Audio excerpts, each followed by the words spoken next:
Minha mãe é motorista de Uber em tempo integral. Ela dirige para um serviço de transporte por aplicativo e faz isso há cerca de 5 anos. É sua única fonte de renda. Ela sempre teve um carro relativamente decente, mas ultimamente ele ficou bem velho e ela precisa substituí-lo logo. Algumas semanas atrás, ela aceitou uma corrida depois da meia-noite que era em torno de 45 minutos de carro. Ela não pensou muito sobre isso. Ela já passou por esse local muitas vezes antes. É em um bairro rico e ela nunca teve problemas lá.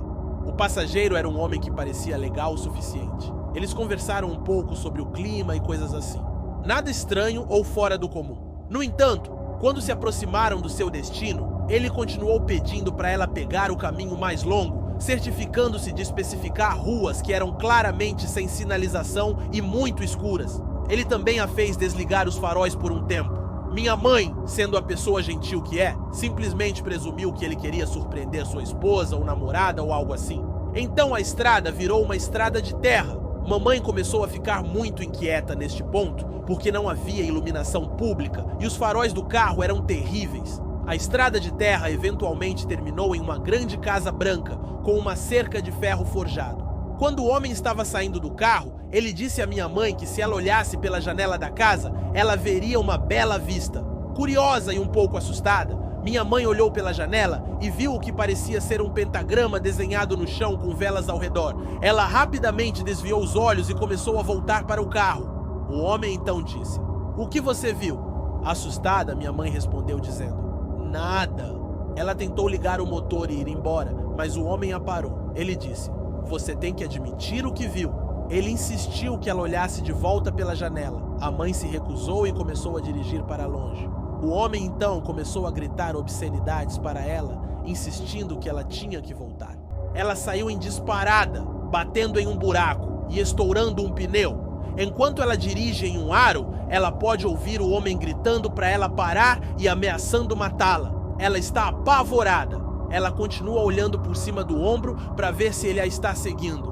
Depois de dirigir mais alguns minutos, ela para em um posto de gasolina para recuperar o fôlego. A mãe liga para o namorado, que diz para ela ficar no telefone com ele até chegar em casa. A mãe dirige devagar e com cautela, mantendo os olhos fixos em todos os lugares. Cerca de 15 minutos depois, ela chega em casa em segurança. O tempo todo em que ela conta a história para o namorado, ela olha pela janela em busca de qualquer sinal do homem. O namorado tenta acalmá-la, mas ele também está muito preocupado. Ao sair do carro, ela percebe que uma das calotas está faltando.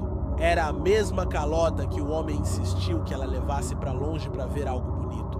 Mais tarde naquele dia, ela liga para a polícia e conta o que aconteceu. Eles dizem que ficarão de olho em qualquer coisa parecida.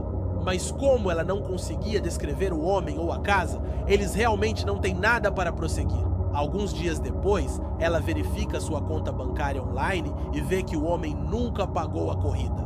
Ela olha o recibo e vê que ele colocou um número de cartão de crédito falso. Minha mãe imediatamente liga para a empresa e conta o que aconteceu. Eles dizem a ela que a reembolsarão pela corrida e pelo pneu, mas é isso, sem desculpas, sem preocupação. Ela era apenas mais um número para eles. Agora avance um ano. Ontem à noite minha mãe recebeu outro pedido de carona. Ela aceitou sem pensar muito. O que ela não percebeu foi que vinha do mesmo bairro onde ocorreu o outro incidente.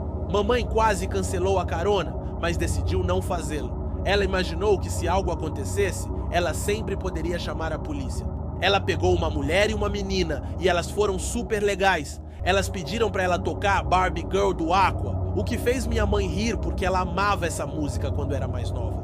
Elas chegaram ao seu destino cerca de 20 minutos depois. Era uma pequena casa de campo no mesmo bairro. A estrada de terra que levava até lá estava coberta de mato e quase escondida. O GPS não tinha atualizado e ainda mostrava que a estrada era pavimentada.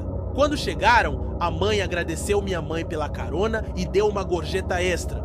Então a menina perguntou: "Você vai nos levar para o ritual satânico?" Horrorizada, minha mãe rapidamente se desculpou e disse que não sabia sobre nenhum ritual satânico. Ela ficou muito desconfortável e só queria fugir da situação. A mãe disse: "Não se preocupe, querida.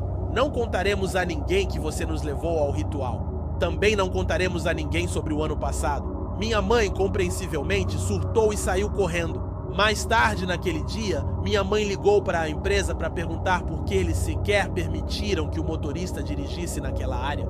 O representante se desculpou muito e se ofereceu para pagar por uma aula de autodefesa, bem como um botão de pânico que se conecta diretamente à polícia. Eles também a reembolsaram pela corrida e lhe deram um bônus por ser uma motorista boa e honesta. E esse não é o fim da história. Poucos meses após o primeiro incidente, minha mãe recebeu uma ligação da estação de notícias local. Eles tinham ouvido falar sobre o que aconteceu com ela e queriam fazer uma matéria sobre isso. Ela concordou, esperando que isso aumentasse a conscientização sobre os motoristas e fizesse a empresa assumir alguma responsabilidade.